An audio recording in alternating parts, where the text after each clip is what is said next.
दर्शकों, बहुत बहुत स्वागत है आपका हमारे YouTube चैनल पर। तो आज हम बात करने वाले हैं हमारे शिव जी के अलग अलग स्वरूपों के बारे में। मूल रूप से माना जाता है कि 64 ज्योतिर्लिंग थे, जिसमें से 12 ज्योतिर्लिंग ऐसे हैं जो बहुत ही शुभ और पवित्र माने जाते हैं। और ये 12 ज्योतिर्लिंग के स्थल अपने अपने इष्ट देवों के नाम लेते हैं और प्रत्येक को शिव जी का एक अलग स्वरूप माना जाता है। तो आइए अब बात करते हैं इन 12 ज्योतिर्लिंग के बारे में एक एक करके।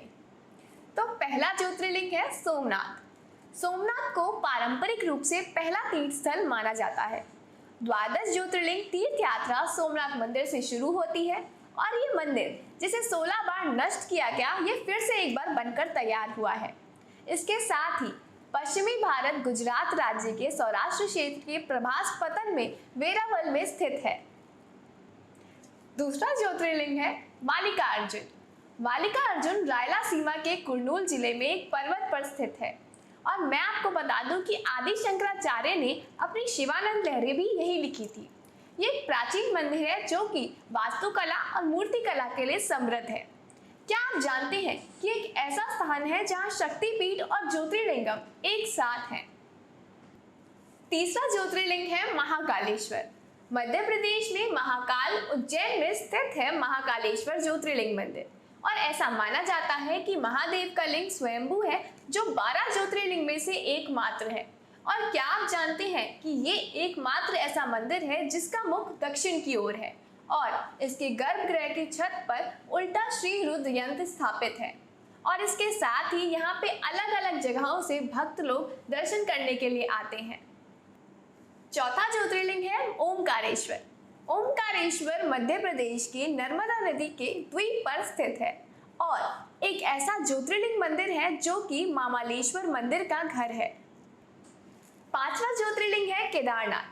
केदारनाथ उत्तराखंड में स्थित है और इसे शिव जी का निवास स्थान भी कहा जाता है और हिंदू धर्म के अनुसार छोटे चार धाम तीर्थ यात्रा का एक हिस्सा भी है।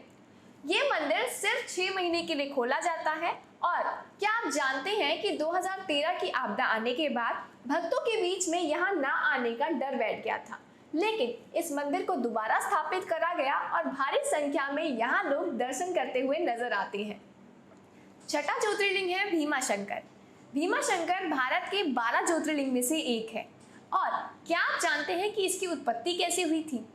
दरअसल भीमाशंकर नाम की उत्पत्ति भीमा नदी से हुई थी और जो कि भगवान शिव और त्रिपुरासुर के युद्ध के कारण वाष्पित हो गई थी।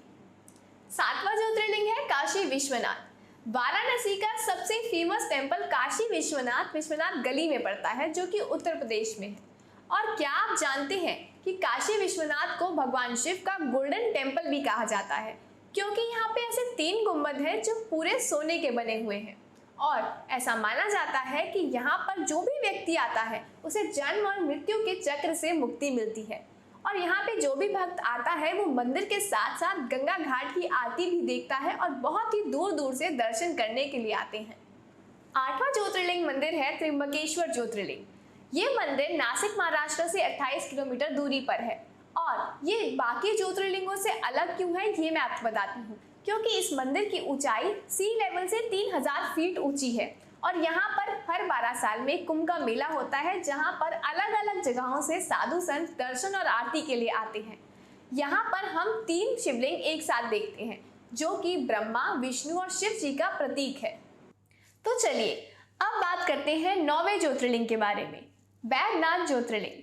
ये ज्योतिर्लिंग देवघर झारखंड में स्थित है और मान्यता है कि यहाँ पर जो भी आता है और जो भी शिवलिंग को छू लेता है उसे अमृत की शक्ति प्राप्त होती है और जो भी यहाँ पर आकर शिवलिंग पर गंगा जल चढ़ाता है उसकी सारी मनोकामनाएं पूरी हो जाती हैं।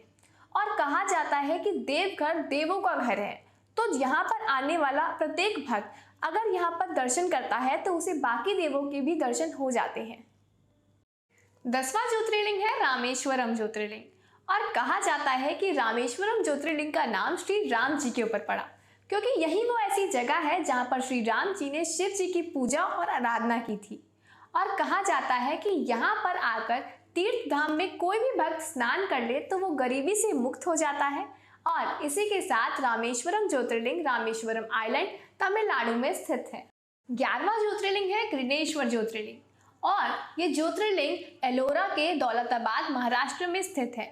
ये लाल पत्थरों से बना हुआ है और इन्हीं लाल पत्थरों में हमें विष्णु भगवान के 10 अवतार देखने को मिलते हैं। 12वां ज्योतिर्लिंग है नागेश्वरम ज्योतिर्लिंग जो कि औंधा नागनाथ महाराष्ट्र में स्थित है और हिस्ट्री के मुताबिक एक ऐसा ज्योतिर्लिंग है जहां पर भगवान शिव जी अपनी भक्त सुप्रिया को प्रोटेक्ट करने आए थे राक्षस दारुका से, और जो कि ओम नमः शिवाय का जाप करती रहती थी और शिव जी को याद करती रहती थी। और आप ऐसी ही वीडियोस और देखना चाहते हैं तो जल्दी से हमारा YouTube चैनल सब्सक्राइब कर लीजिए।